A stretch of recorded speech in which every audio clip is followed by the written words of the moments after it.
हे नाही आणि मी हे NOC दिलेली नाही. FIR करणार का? मी FIR करणार आहे त्यांच्यावर.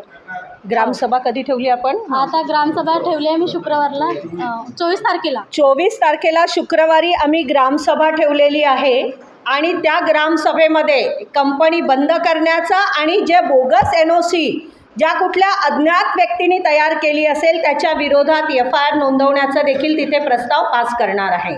कारण जे काय होते ते गावाच्या संमतीने झालेलं बरं. कंपनी 10 वर्ष जुनी होती, परंतु ती 2012 पासून बंद पडलेली होती 2024 पर्यंत. 24 पासून त्यांनी प्रक्रिया सुरू केली आणि ती आत्ता 25 मध्ये सुरू झाली.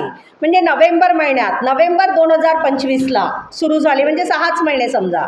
मध्ये गावकऱ्यांनीच बंद ठेवली होती, त्रास होता म्हणून. हे सरपंच असताना यांनीच बंद केली होती. सध्याचे आशिष नचराणी रायपूरचे आहेत ना ते?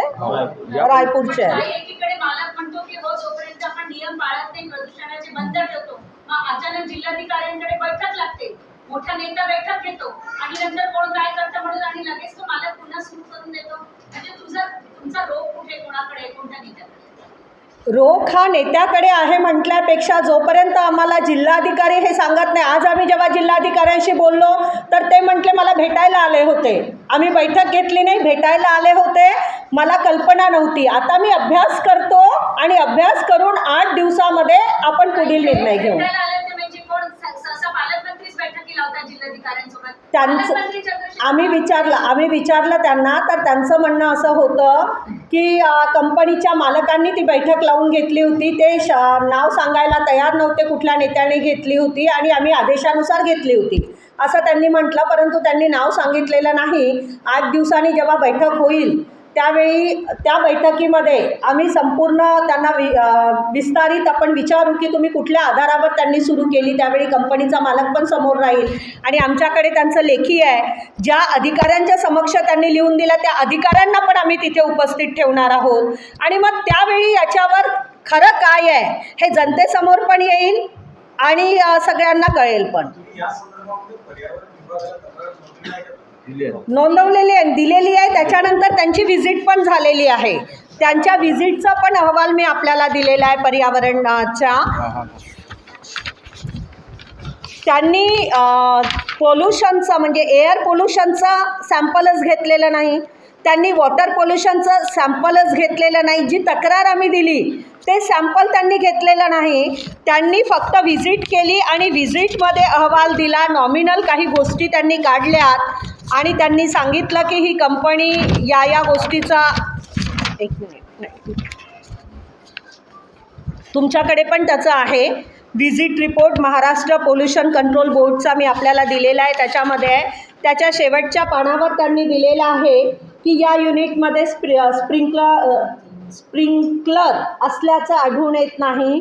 त्याच्यानंतर फिनिशिंग गुड्स आणि रॉ मटेरियल ठेवायला शेड किंवा क्लोज शेड त्यांच्याकडे उपलब्ध असल्याचं दिसत नाही. आतमध्ये रस्ते नाहीत, सेप्टिक टँक आणि बाकी सगळ्या सुविधा उपलब्ध असल्याचं दिसत नाही. याची त्वरित अंमलबजावणी करावी असा टेंटेटिव्ह व्हिजिट रिपोर्ट त्यांनी दिला. हा व्हिजिट रिपोर्ट महाराष्ट्र पोल्युशन बोर्डाकडे एखाद्या जमिनीच्या मातीची तक्रार झाली, त्यांनी मातीचं परीक्षण केलेलं नाही. पाण्याची तक्रार आहे, त्यांनी पाण्याचं परीक्षण केलेलं नाही.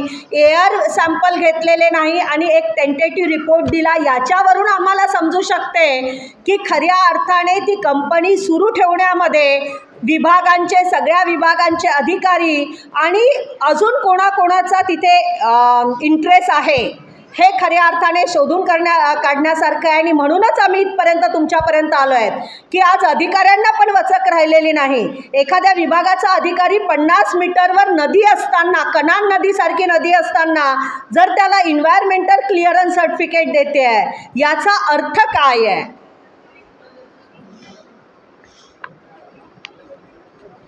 कन्हान नदी तर नागपूरकरांचं सुद्धा पाण्याची नागपूरला वरून पाहिजे नाही, नागपूरला पेंचवरून येते. नाही हां नदीवरनं येते पण वरून येते कामदेवरून काही भाग हा, म्हणजे त्याच्या वरच्या भागातून येते, त्याच्या खालच्या भागातून नाही. या भागातून मौद्याला जातो, मौद्या शहराला जातो.